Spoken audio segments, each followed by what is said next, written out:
अपने पूर्वजों का स्मरण करके एक एक कर उन्हें जलांजलि दीजिए।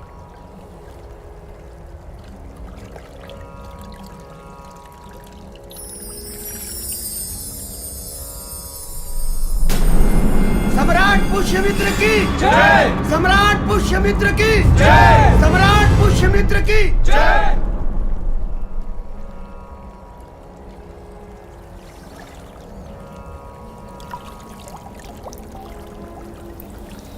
सम्राट पुष्यमित्र मेरी जलांजलि स्वीकार कीजिए।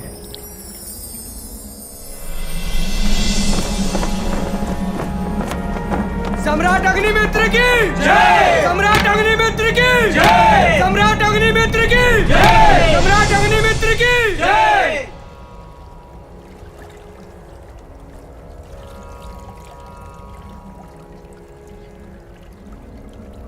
सम्राट अग्निमित्र मेरी जलांजलि स्वीकार कीजिए।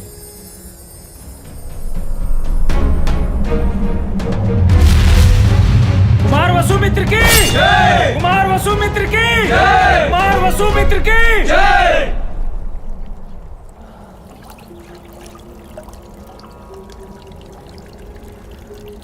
सम्राट वसुमित्र मेरी जलांजलि स्वीकार कीजिए। अपने पूर्वजों का श्रद्धा के साथ स्मरण करना ही श्राद्ध। आज आप अपने परिजनों के साथ उनका स्मरण करिए।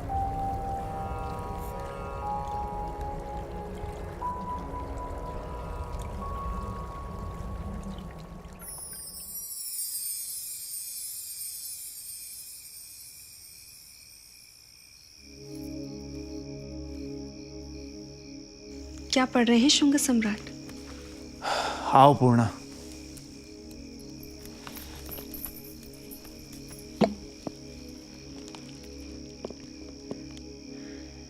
अर्थशास्त्र और मनुस्मृति एक साथ? मन में क्या चल रहा है? तथागत ठीक ही कहते हैं, जीवन क्षणभंगुर है। यह ज्ञान आज कैसे हुआ?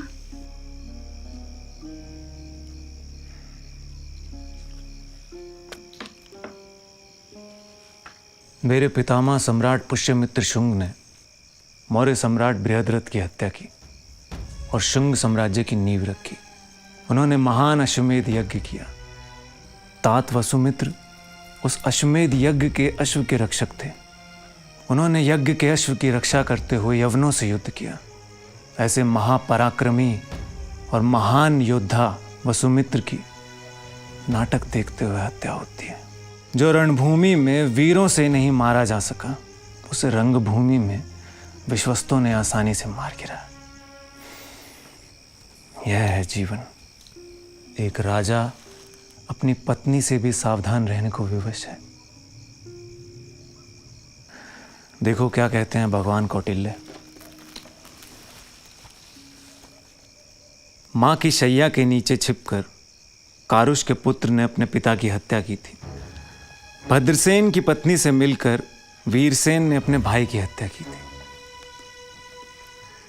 धान की खीलों में शहद की जगह विष मिलाकर काशीराज की पत्नी ने काशीराज की हत्या की थी। विष बुझे नुपुर से राजा वैरंते को, विष बुझी करधनी से राजा सौवीर को, विष बुझी दर्पण से राजा जालूत की पत्नी, और वेणी में शस्त्र छिपाकर विडूरत की रानियों ने अपने पतियों की हत्या की थी। राजा को शैया, आभूषण और दर्पण से भी सावधान रहना चाहिए। यह है जीवन की क्षणभंगुरता, जैसे पानी का बुलबुला। वेदों के अनुयायी आज बुद्ध के अनुयायियों की तरह बात करने लगे। पूर्णा सत्य एक ही है।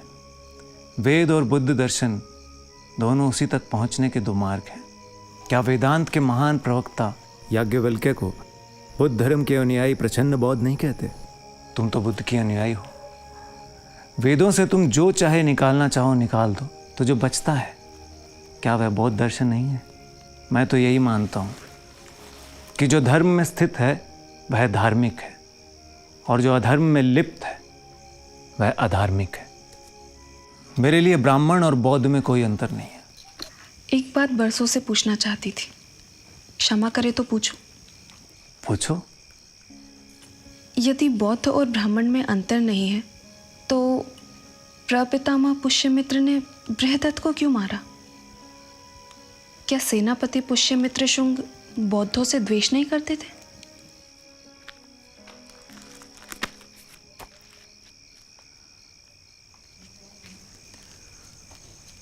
पूर्णा, क्या तुम भी यही मानती हो कि प्रपितामह बौद्ध देशी थे?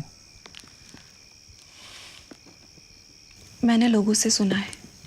प्रपितामह ने सम्राट बृहद्रथ को इसलिए मारा था क्योंकि वह अपने धर्म में स्थित नहीं था, राजधर्म में स्थित नहीं था।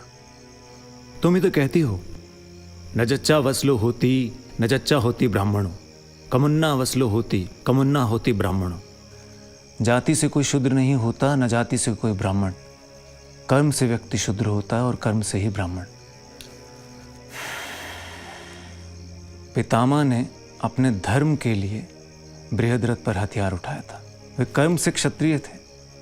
यदि वे प्रतिज्ञा दुर्बल बृहद्रथ पर हथियार ना उठाते तो वो अपने धर्म का उल्लंघन करते। प्रतिज्ञा दुर्बल? पूर्णा, मैंने कभी नहीं सोचा था कि मैं इस तरह पितामह का स्मरण तुम्हारे साथ करूंगा। भारत को संगठित करने वाले महाराज चंद्रगुप्त का भारत खंडित हो रहा था। देवा नाम प्रियदर्शी अशोक के उत्तराधिकारी चुप थे।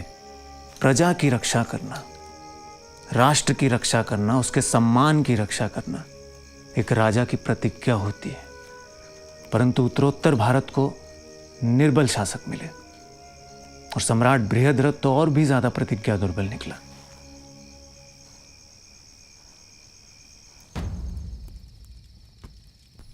सेनापति, आदेश। बलाध्यक्ष, तुम घर जाओ, मैं कुछ देर बाद जाऊंगा। सेनापति।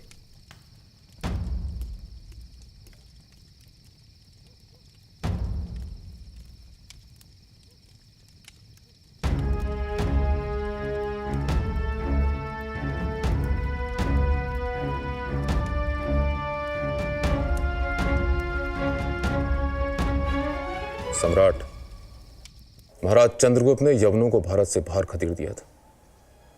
उनके रहते किसी की हिम्मत नहीं थी कि भारत की ओर आंख उठाकर देखे। सम्राट अशोक ने कलिंग विजय की। उनके जीते जी किसी का साहस नहीं हुआ कि सुई की नोक के बराबर भारत की भूमि पर अपना अधिकार करे।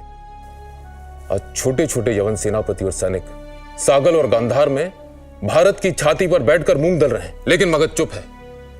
कलिंग मगध के हाथों से निकल चुका है। सातवाहन ताल ठोक रहे हैं। सेनापति, मौर्य साम्राज्य में अभी रण की नहीं, धर्म की भेरी बजती है। सम्राट, मैं मगध का योद्धा हूं। अपने राष्ट्र और अपने स्वामी की रक्षा के लिए तलवार सिरहाने रखकर सोता हूं। भारत की कण कण भूमि के लिए कण कण मिटने को तैयार रहना मेरा धर्म है। इसीलिए मेरे पुरखों ने एक हाथ में शास्त्र और दूसरे में शस्त्र लिया, सिर्फ राज सेवा में रहने के लिए। आपको कर्ण प्रिय लगे वही नहीं कहना चाहता। मैं अप्रिय सुनने के लिए तैयार हूं सेनापति। सम्राट, आपको शस्त्र सज्ज होकर शत्रुओं को चुनौती देनी चाहिए। प्रजा को यह विश्वास दिलाना चाहिए कि उनका सम्राट प्रतिज्ञा दुर्बल नहीं है। यानी आपने राष्ट्र की रक्षा और राष्ट्र के शत्रुओं का नाश करने की प्रतिज्ञा ली है। क्या मैंने उसमें दुर्बलता दिखाई है? मगध यवनों से भारत की रक्षा नहीं कर रहा है सम्राट। यवन पीढ़ियों से पंचनद और गांधार में रहते आ रहे हैं। क्षमा सम्राट, प्रजा मानती है कि सम्राट को धर्म विजय में रुचि है, शत्रु विजय में नहीं। युद्ध मनुष्यता का भविष्य तय नहीं कर सकती सेनापति। धर्म विजय सबसे बड़ी विजय है। वीर और प्रजा इसे रणभीरुता कहते हैं। और क्या कहती है प्रजा? जो आपके गुप्तचर कहने का साहस नहीं रखते। क्या? कि मौर्य सम्राट पूरे साम्राज्य को स्तूपों और विहारों से पाट देंगे। बौद्ध संघ को विहारों के लिए भूमि सुलभ है, पर निर्धन किसानों के लिए नहीं। यह ब्राह्मणों का द्वेष बोल रहा है सेनापति। प्रतिज्ञा दुर्बल मैं नहीं, यह समाज दुर्बल है जो बुद्ध को, धम्म को, संघ को, नए विचार को, परिवर्तन को स्वीकार नहीं कर पा रहा है।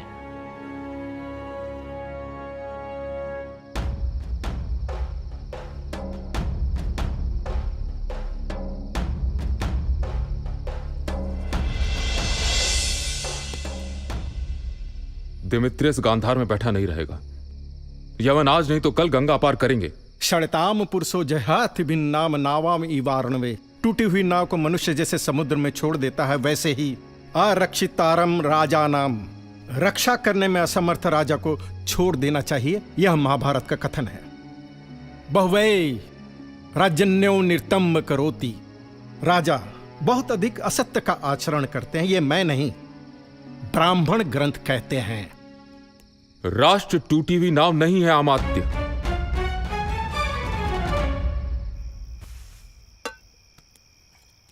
वसुदेव, प्रपितामह को कुछ चाहिए तो नहीं? हाँ। सेनापति की तबीयत तो ठीक है? कुछ दिनों से पिता अनमने से दिखाई दे रहे हैं। आपने कारण नहीं पूछा? पिता ने उत्तर नहीं दिया। सेनापति से बलाध्यक्ष पूछ नहीं सकता। कभी कभी राज सेवा भी पिता पुत्र के बीच आ खड़ी होती है।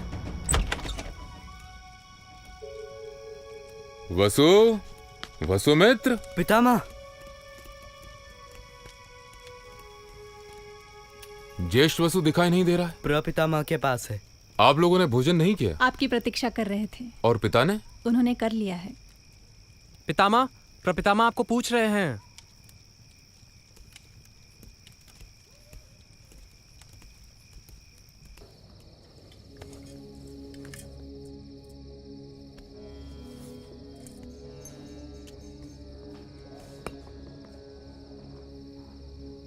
बलाध्यक्ष, मगध के भूतपूर्व और वर्तमान सेनापति को अकेले छोड़ दो।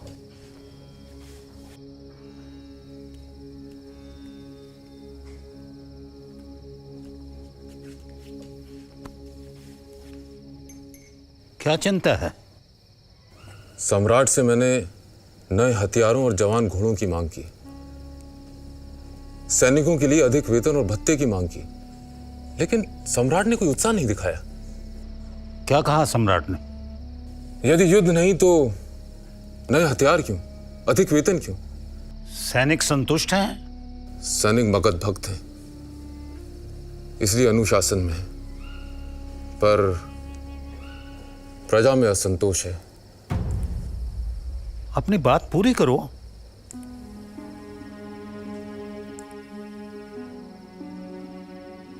सेना से पहले बौद्ध संघ है, सैनिकों से पहले बौद्ध भिक्षु हैं। सम्राट पक्षपात कर रहे हैं।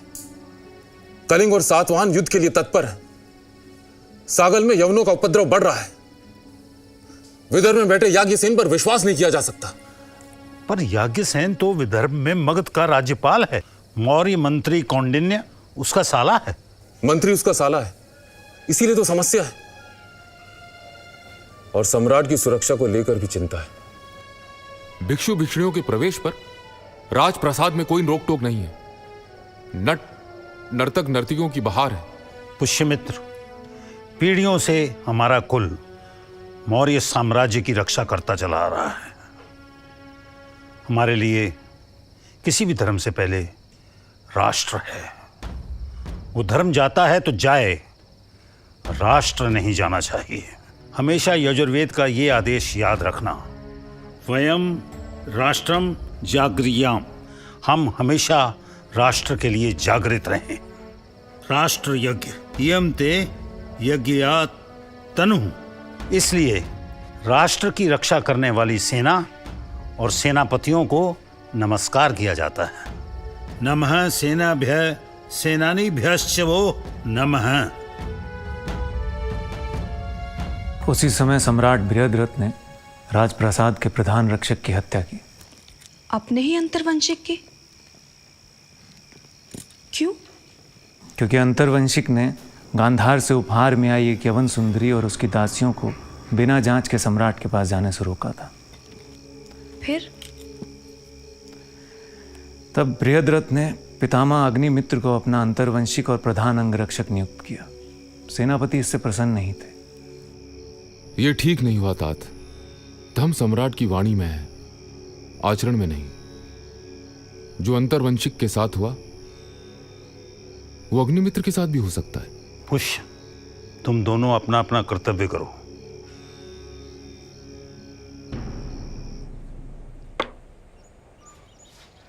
सम्राट ने बड़ा ही साहसिक कदम उठाया है। कौंडिन्य, अग्निमित्र अभेद्य कवच है। पिता पुत्र दोनों स्वामी भक्त है। अब मैं भीतर और बाहर दोनों ओर से सुरक्षित हूं।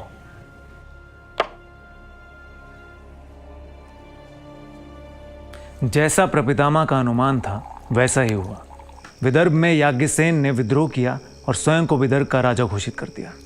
सेनापति ने तुरंत विदर्भ में सेना भेजने की सलाह दी, पर सेना की बजाय बृहद्रथ ने मौर्य मंत्री कौंडिन्य को याज्ञसेन को समझाने के लिए विदर्भ भेजा। सम्राट को कैसे समझाऊं कि विदर्भ में कौंडिन्य ने ही याज्ञसेन को स्थापित किया है। साला जीजा दोनों मिले हुए हैं। फिर वह हुआ जिसकी पितामह ने भी कल्पना नहीं की थी। उस दिन पाटलिपुत्र में सेना का संचालन था। मगध के वीर सैनिक सम्राट बृहद्रथ का अभिवंदन करने वाले थे। सेना धूप में खड़ी थी। प्रपितामह बार बार संदेश भेज रहे थे, मगर सम्राट बृहद्रथ नहीं आ रहे थे। जिसकी सेना प्रतीक्षा कर रही थी, उसका सम्राट यवन नर्तकियों का नृत्य देख रहा था।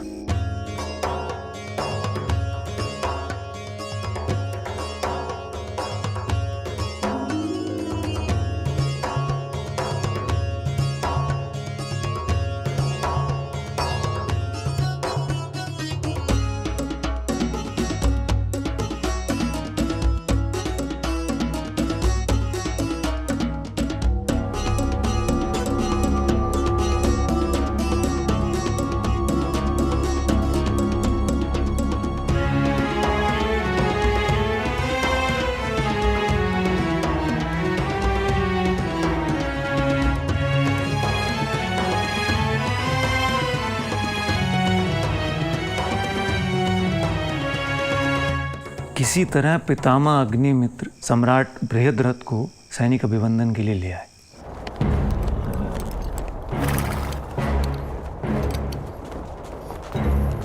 सेनापति, इन सैनिकों के लिए तुम मुझसे अधिक वेतन और हथियार मांग रहे थे? इनके लिए?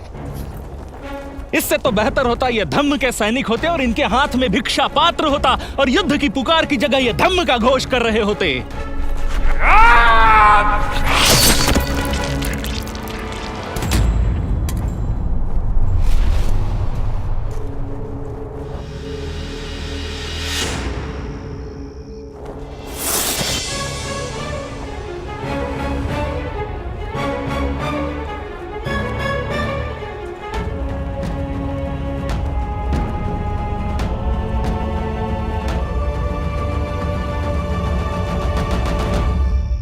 एक क्षण के लिए किसी को कुछ समझ नहीं आया कि क्या हुआ।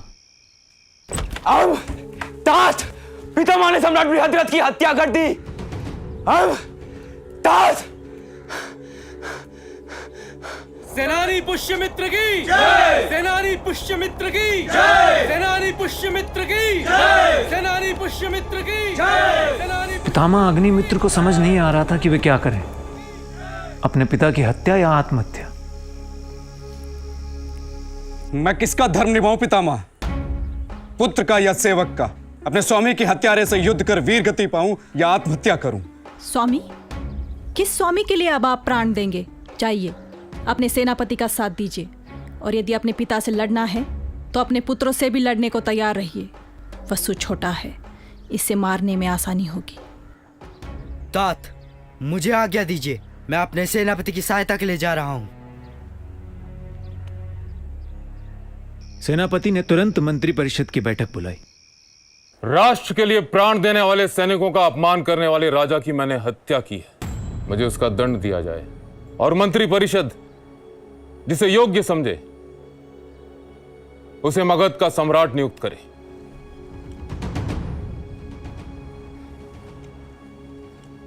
सेनापति, इस राष्ट्र ने वचन दुर्बल, प्रतिज्ञा दुर्बल शासकों का शासन देख लिया। इस राष्ट्र को ऐसे शासक की जरूरत है जो राजधर्म का निर्वाह कर सके।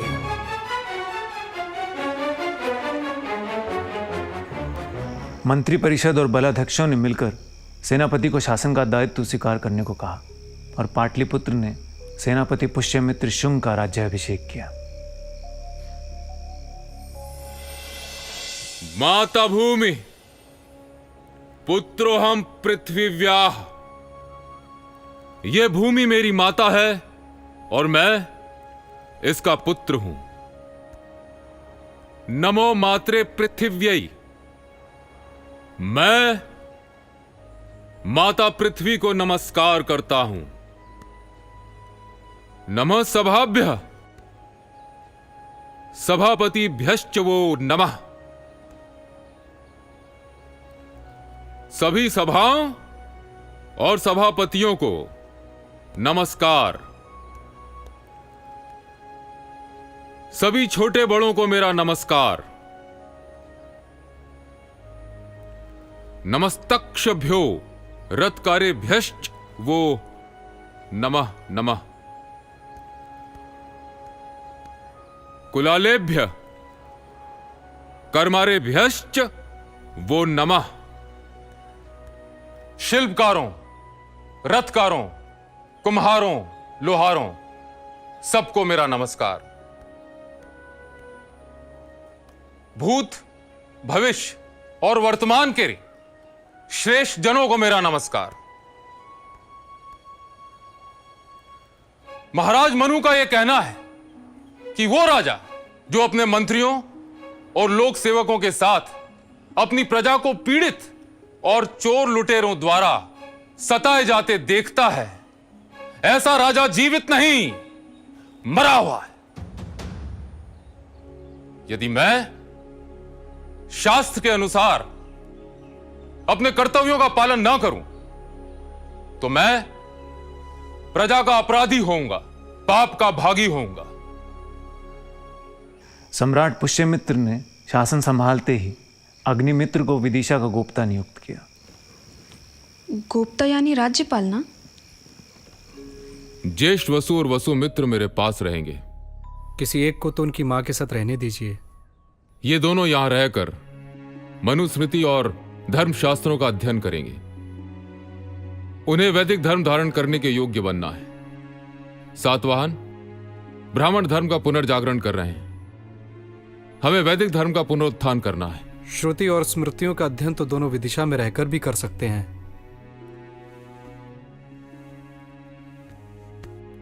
पुत्र मोह से बचो अग्निमित्र, यह भी दुर्बलता है। वैदिक धर्म के पुनरुत्थान के लिए मैं अश्वमेध यज्ञ को पुनर्जीवित करना चाहता हूं। इसीलिए मैंने गोनार से आचार्य पतंजलि को आमंत्रित किया है। हम शुंगों का यह भाग्य होगा जो आचार्य पतंजलि हम शुंगों और इस अश्वमेध यज्ञ का ऋत्विक बनना स्वीकार करें। मैं चाहता हूं कि तुम्हारे दोनों पुत्र आचार्य पतंजलि की सेवा में रहें। फिर भी ये तुम्हारे साथ विदिशा जाना चाहते हैं तो मैं इन्हें रोकूंगा नहीं। मैं पितामह के पास ही रहूंगा तात। युवराज अग्निमित्र ने सम्राट के आदेश से मौर्य मंत्री को कारागार में डाल दिया और स्वयं पत्नियों के साथ विदिशा चले आए ताकि याज्ञसेन को दंड दे सकें। शुंग शासन में मनुस्मृति और गृह सूत्रों का पुनरागमन हुआ। सम्राट, कुमार से कहिए ना। करने दो, इसमें इन्हें मनमानी करने दो।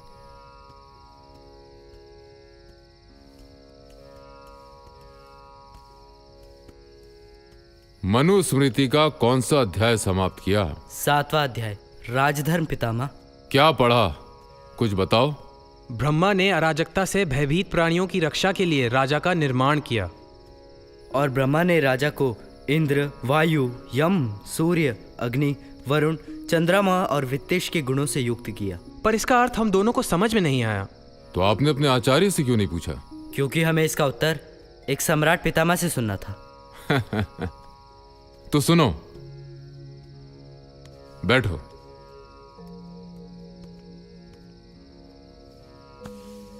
तो अपने पितामह से मनु की व्याख्या सुनो। राजा में इंद्र का पराक्रम होना चाहिए और वायु की तरह व्याप्त, यानी उसके दंड की धाक सर्वत्र होनी चाहिए जैसे वायु सर्वत्र व्याप्त होती है।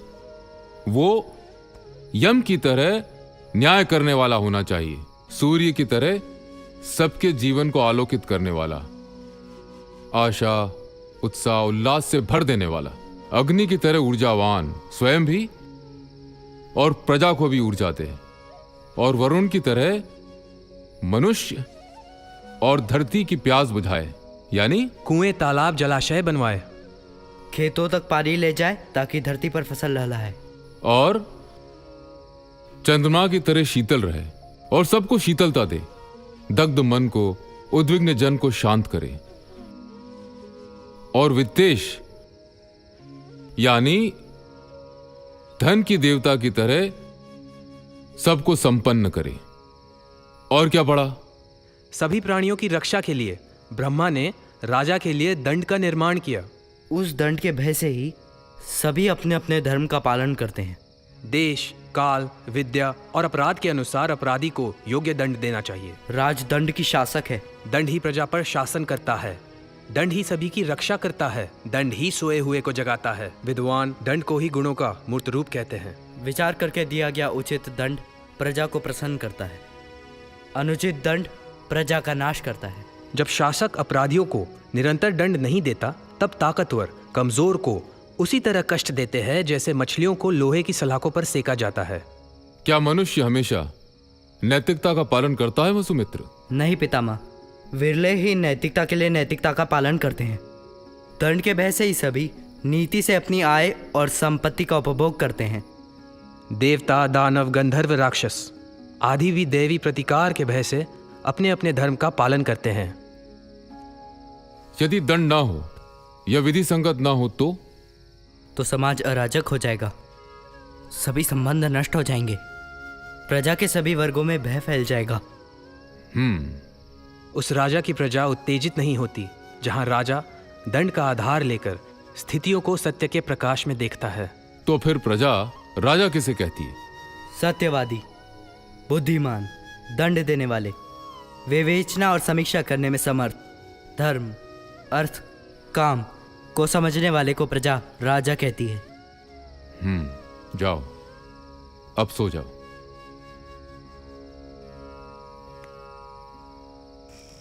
पितामह अग्निमित्र ने विदिशा पहुंचते ही धारिणी देवी के भाई वीरसेन को नर्मदा के तट पर सीमा रक्षक नियुक्त किया और याज्ञसेन को समर्पण के लिए संदेश भेजा। याज्ञसेन का एक चचेरा भाई था, माधवसेन। उसकी बहन थी मालविका। माधवसेन पुराने राजकुल से था। उसने पितामह अग्निमित्र को संधि करने के लिए पत्र भेजा। विदर्भ पर मगध के अधिकार के पहले मेरे पुरखे राज्य करते थे, इसलिए विदर्भ पर मेरा अधिकार पहला है। पर मौर्य मंत्री ने अपने जीजा को विदर्भ में स्थापित कर मेरे साथ अन्याय किया है। आप मुझे मेरा अधिकार दिलाए और याज्ञसेन को सिंहासन से हटाए। मगध और विदर्भ की मैत्री दृढ़ करने के लिए मैं आपके साथ अपने परिवार का विवाह संबंध स्थापित करना चाहता हूँ। इसलिए आपसे मिलने के लिए विदिशा आ रहा हूँ। मुझसे और इरावती से मन नहीं भरा?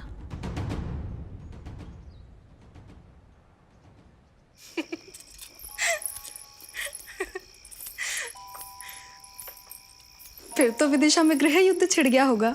स्त्रियां पुरुषों को हमेशा क्षमा कर देती हैं, पर विदर्भ और विदिशा के बीच दांवपेच शुरू हो गए। यहाँ पाटलिपुत्र में सम्राट पुष्यमित्र ने वेदों, धर्मशास्त्र, काव्य, व्याकरण, सूत्र साहित्य और अर्थशास्त्र के अध्ययन को प्रोत्साहन दिया। दूर दूर से आचार्य पाटलिपुत्र आने लगे। वैदिक धर्म जैसे सदियों के बाद जागृत हो उठा था। राज सेवा के लिए स्नातक मनुस्मृति और राजनीति शास्त्रों का अध्ययन करने लगे। गोष्ठियों और उत्सवों में अब शास्त्र चर्चा हो रही थी। नए अमात्यों, सचिवों, दंड नेतृत्व, नायक, राजदूत और कार्यकारी अधिकारियों की नियुक्ति के लिए सम्राट पुष्यमित्र ने कौमुदी महोत्सव के दिन ज्ञान सत्र रखा है। स्नातक अपनी योग्यता दिखाने के लिए आमंत्रित हैं।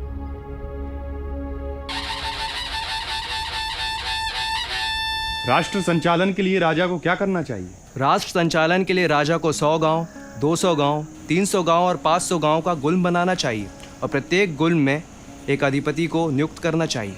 राजा को अधिपतियों की नियुक्ति कैसे करनी चाहिए? राजा को हर गांव में ग्रामपति, 10 गांवों में 10 ग्रामपति, 20 गांवों पर विशंतीस और 100 गांवों पर शतेश और 1000 गांवों में सहस्त्रपति नामक अधिपति नियुक्त करने चाहिए। इन अधिपतियों को कैसे काम करना चाहिए? ग्रामपति को अपने गांव के अपराध संबंधी विवादों को स्वयं सुलझाना चाहिए। जिसे वो सुलझाने में असमर्थ हो उसे वो 10 ग्रामपति को सौंपें। यदि 10 ग्रामपति को शंका हो या वो असमर्थ हो तो वो उसे विंशी को सौंपें। यदि विंशी असमर्थ हो तो वो उसे सतेश को सौंपें। यदि सतेश असमर्थ हो तो उसे सहस्त्रपति को सौंपें। अंतिम निर्णय महीपति का होता है। राजप्रदेय या राजभाग का उपयोग किस प्रकार करना चाहिए? राजा के प्रतिदिन के राजभाग का अन्न, पेय और ईंधन ग्रामपति को प्रतिदिन मिलना चाहिए। 10 ग्रामपति को 1 कुल माप की भूमि का उत्पन्न, विंश ग्रामपति को 5 कुल माप की भूमि का उत्पन्न, शतेश को 1 ग्राम का उत्पन्न और सहस्त्रपति को 1 शाखा नगर का उत्पन्न मिलना चाहिए। कुल माप यानी क्या? एक किसान एक दिन में 6 बैलों द्वारा खींचे जाने वाले हल से 6 घंटे में जितनी भूमि पर हल चला सके उस भूमि का नाप 1 कुल है। राज सेवक अक्सर घूसखोर और धूर्त होते हैं। राजा को इनसे प्रजा की रक्षा करनी चाहिए। राजा को ऐसे भ्रष्ट अधिकारियों को बहिष्कृत कर देना चाहिए राज्य से, जो घूस लेते हैं, और घूस देने वालों की वस्तु भी जब्त कर लेनी चाहिए। राज्य सेवा में नियुक्त दास, दासियों और हरकारों को प्रतिदिन वेतन देना चाहिए। वेतन कितना होना चाहिए? निम्न श्रेणी के सेवक सेविकाओं को 1 पण प्रतिदिन, उच्च श्रेणी के सेवक सेविकाओं को 6 पण प्रतिदिन, निम्न श्रेणी के सेवक को 1 द्रोण धान प्रतिमाह, उच्च श्रेणी के सेवक को 6 द्रोण धान प्रतिमाह, निम्न श्रेणी के सेवक सेविकाओं को प्रति 6 माह में 1 वस्त्र, उच्च श्रेणी के सेवक सेविकाओं को 6 वस्त्र प्रति 6 माह। राजा कर कैसे तय करे? क्रय विक्रय का मूल्य, यात्रा का व्यय, दैनिक जीवन का व्यय, आकस्मिक व्यय, वस्तु की सुरक्षा के लिए योगक्षेम या बीमा का व्यय, वन, नदियों और पहाड़ी मार्गों पर सामग्री की सुरक्षा के लिए किया गया व्यय आदि का विचार कर राजा को शुल्क तय करना चाहिए। साधु साधु योग योग। कर या शुल्क किस पर लगाना चाहिए? राजा को सूक्ष्म विवेचना कर व्यापारी और किसानों के लाभ पर कर लगाना चाहिए। यही नियम शासन के अधीन भूमि पर खेती करने वालों के लिए भी है। साधु साधु योग योग।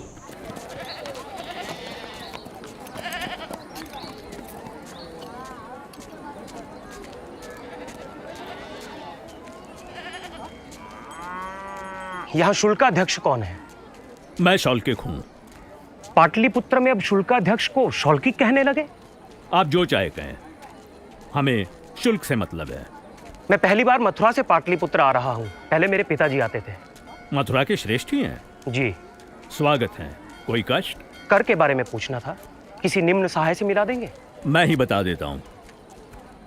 स्वर्ण और पशुओं के मूल्य का 50वां हिस्सा, खाद्यान्न के मूल्य पर 6ठा, 8वां या 12वां हिस्सा, ये स्थितियों पर निर्भर करता है, पर प्रजा से संवत्सर में 1 ही बार। इसी तरह काष्ठ, मधु, घृत, सुगंध, रस औषधि, धान्य, पुष्प, मूल, फल, शाक, तृण, बांस, चर्म, मिट्टी और पत्थर के बर्तनों से लाभ पर छठा हिस्सा। पर श्रोत्रिय ब्राह्मण से कोई कर नहीं। छोटे छोटे व्यवसाय से जीवन यापन करने वाली गरीब प्रजा से महीपति को नाम मात्र का कर लेना चाहिए। न्याय के लिए महीपति को विधि विवेचना में निपुण मंत्री और ब्राह्मणों के साथ सभा में प्रवेश करना चाहिए और प्रतिदिन शास्त्रों के अनुसार न्याय करना चाहिए। यदि महीपति न्यायिक निर्णय के लिए स्वयं उपस्थित ना हो पाए तो उन्हें अपने स्थान पर एक विद्वान ब्राह्मण को नियुक्त करना चाहिए। उस नियुक्त ब्राह्मण को न्यायालय के 3 सभासदों के साथ न्याय सभा में प्रवेश करना चाहिए और वहां बैठकर या खड़े होकर न्याय संचालन की प्रक्रिया को देखना चाहिए। जिस सभा में 3 वैदिज्ञ ब्राह्मण और राज प्रतिनिधि या न्यायाधीश उपस्थित हों उसे ब्रह्म सभा कहते हैं। जिस न्यायालय में सत्य असत्य से पराजित होता है और जहां अन्याय को न्याय की सुई से छेद नहीं दिया जाता, वो न्यायालय अधर्म द्वारा मारा गया समझना चाहिए। पहले तो न्यायालय में जाना ही नहीं चाहिए, पर वहां जाने के बाद केवल सत्य ही बोलना चाहिए। न्यायालय में मौन रहकर या झूठ बोलकर व्यक्ति पाप का दोषी होता है। अन्याय करने के पाप का 1/4 भाग झूठा अभियोग लगाने वाले के हिस्से में जाता है, 1/4 भाग झूठे साक्षी के हिस्से में जाता है, 1/4 भाग न्यायालय के सभासदों के हिस्से में और 1/4 भाग राजा के हिस्से में जाता है। राजा पाप मुक्त हो जाता है। न्यायालय के सभी सभासद पाप मुक्त हो जाते हैं जब अपराधी को उचित दंड दिया जाता है। याज्ञसेन का चचेरा भाई माधव सेन युवराज अग्निमित्र से मिलने विदिशा जा रहा था कि विदर्भ के सीमा रक्षक ने उसे घेर लिया। कोई माधव सेन को मारेगा नहीं, याज्ञसेन उसे जीवित रखना चाहते हैं। माधव सेन को कारागार में डाल दिया गया। क्या लिखा है याज्ञसेन ने? मुझसे सौदेबाजी कर रहा है। लिखा है कि मैं उसके साले मौर्य मंत्री को कारागार से छोड़ दूं तो माधव सेन को छोड़ देगा। अब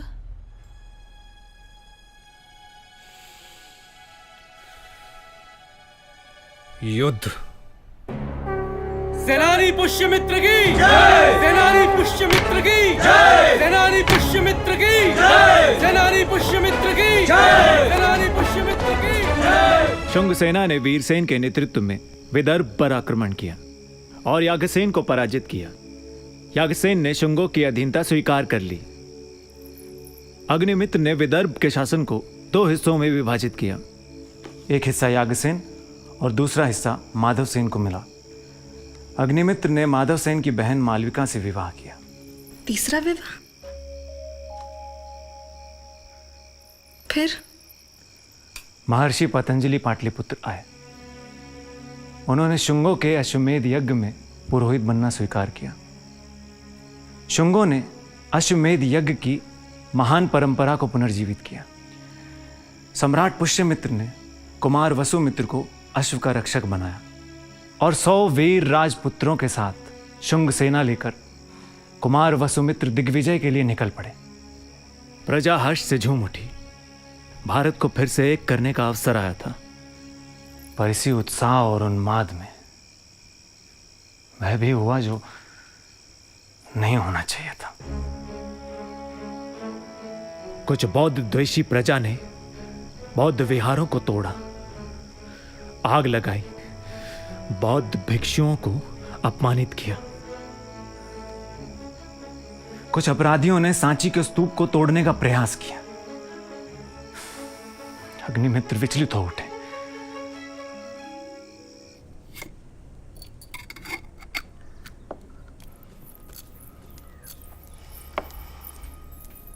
क्या यह सच है युवराज? कुछ मूर्खों ने महास्तूप को क्षति पहुंचाई है, पर स्तूप और भगवान तथागत की अस्थियां सुरक्षित हैं। ऐसा नहीं होना चाहिए था धारणी। कैसे कोई धर्म के उन्मत्त लोगों को समझाए कि पूरा भारत बुद्ध की धर्म का आया है। भारत में हर संप्रदाय को अपने विश्वास के साथ जीने का अधिकार है, चाहे वो वैदिक हो या अवैदिक, चाहे वो वेदों में आस्था रखता हो या वेद विरोधी हो, चारवाक हो। मैं नए सार्वजनिक कार्यों के अधिकारी नवकर्मिक और पुराने सार्वजनिक कार्यों के अधिकारी कर्मांतिक को साथ लेकर सांची जा रहा हूं। युवराज अग्निमित्र ने सांची के महास्तूप को फिर से बनवा दिया। ईंटों के बने पुराने स्तूप को आकार में दुगना करवाकर उसे पत्थर की पटियाओं से मढ़वा दिया। बौद्धों के विरुद्ध वैदिकों का विरोध सम्राट पुष्यमित्र के लिए सबसे बड़ी चुनौती थी। बौद्ध समुदाय में भी सम्राट के प्रति दबा हुआ आक्रोश था। सम्राट, क्या यह प्रजा के आक्रोश की अभिव्यक्ति है? जिसे हम बौद्धों के विरुद्ध आक्रोश समझ रहे हैं, ब्राह्मण शासन का विरोध भी तो हो सकता है। ये ब्राह्मणों का विरोध हो या बौद्धों के प्रति आक्रोश, किसी को भी अधिकार नहीं है कि वो किसी के उपासना स्थलों को क्षति पहुंचाए।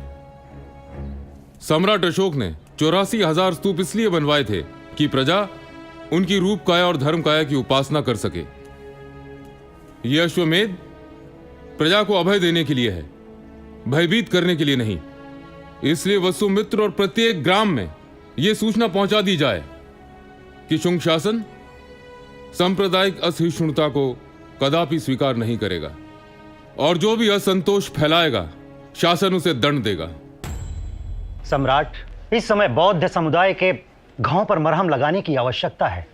इसलिए मेरा मानना है कि मौर्यों की तरह ही शुंग भी संघ और बिहार को प्रश्रय दे। शुंग शासन संप्रदाय के आधार पर न भेद करेगा, ना ही किसी संप्रदाय को प्रश्रय देगा। संप्रदाय यह व्यक्तिगत आस्था का चुनाव है, राष्ट्रीय नहीं।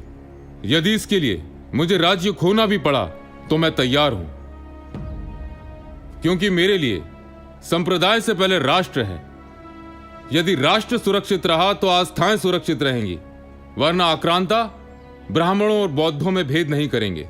यह अश्वमेध वैदिक धर्म की विजय का घोष नहीं, बल्कि प्रजा को उसके सेनापति पुष्यमित्र का वचन है कि उसका सेनापति राष्ट्र के लिए जागृत है और अपनी प्रजा की रक्षा करने में समर्थ है। प्रश्न यह है कि क्या उसकी प्रजा एकात्म भाव से राष्ट्र के लिए समर्पित है? क्या खंड खंड में बटा हुआ भारत एक है? यदि हम एक न हो पाए तो क्या हमारे वेद सफल हैं? आज मैं भारत को फिर उस घोषणा का स्मरण करा रहा हूं जो मौर्य सम्राट देवानाम प्रिय अशोक ने पाषाण शिलाओं में खुदवाई थी, ताकि प्रजा उसे पढ़ सके, ताकि आने वाली सहस्रों पीढ़ियां उसे पढ़ सकें। क्या कहा था सम्राट अशोक ने? मुझे याद है, प्रियदर्शी ने कहा था कि देवताओं का प्रियदर्शी विविध दान और पूजा से सभी संप्रदायों के प्रव्रजितों और गृहस्थों की पूजा करता है, किंतु प्रियदर्शी दान व पूजा को इतना नहीं मानता जितना कि हर संप्रदायों में सार वृद्धि को मानता है। सार वृद्धि अनेक प्रकार की होती है, किंतु उसका मूल है वाक संयम। मतलब लोग अपने संप्रदाय का आदर और दूसरे के संप्रदाय की अकारण निंदा ना करें। सदा दूसरे संप्रदायों की प्रशंसा करनी चाहिए। जो मनुष्य ऐसा करता है वो अपने संप्रदाय की उन्नति करता है और दूसरे संप्रदायों का उपकार करता है। जो इसके विपरीत करता है वो अपने संप्रदाय की क्षति करता है और दूसरे संप्रदायों का अपकार करता है। क्योंकि जो कोई अपने संप्रदाय की भक्ति में आकर इस विचार से कि मैं कैसे अपने संप्रदाय का गौरव बढ़ाऊं, अपने संप्रदाय की प्रशंसा करे और दूसरे के संप्रदाय की निंदा करता है, वो वास्तव में अपने संप्रदाय को गहरी क्षति पहुंचाता है। इसलिए संयम ही अच्छा है, इस अर्थ में कि लोग दूसरे के धर्म को ध्यान से सुने और सुनने के लिए तैयार रहे। आचार्य विष्णुगुप्त राष्ट्र धर्म के वाहक थे,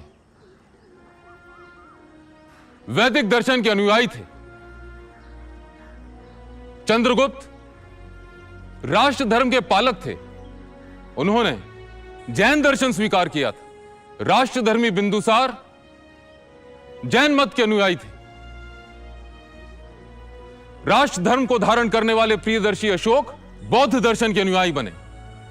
मैं वैदिक धर्म का अनुयायी हूं, पर मेरे लिए वेदों से पहले राष्ट्र है। यही मैंने शास्त्रों से सीखा है।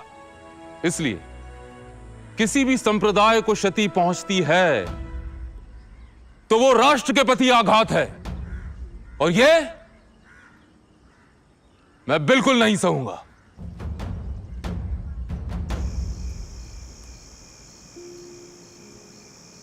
आंसुओं से प्रपितामह को श्रद्धांजलि दे रहे हो।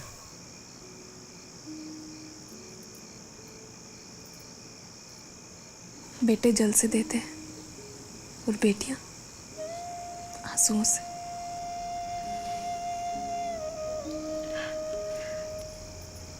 फिर क्या हुआ? देवी, क्या हुआ? पिता का पत्र आया है। तुम्हारा बेटा वसुमित्र दिग्विजय कर पाटलिपुत्र लौट आया है। पिता ने हमें यज्ञ के लिए पाटलिपुत्र बुलाया है। ओम अग्नये स्वाहा, ओम वरुणाय स्वाहा, ओम यमाय स्वाहा, ओम आदित्याय स्वाहा, ओम वायवे। शुंगों ने 2 बार अश्वमेध यज्ञ किया। शुंग काल में ही पतंजलि ने महाभाष्य लिखा और भरुत स्तूप में तोरण द्वार और वेदिका को समर्पित किया।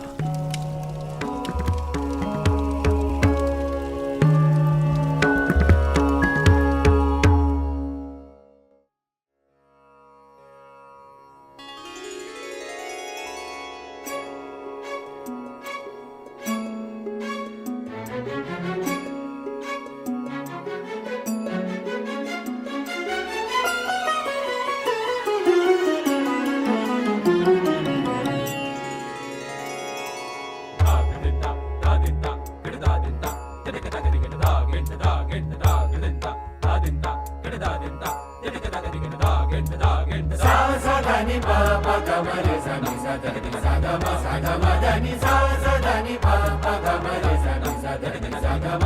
पा ध नि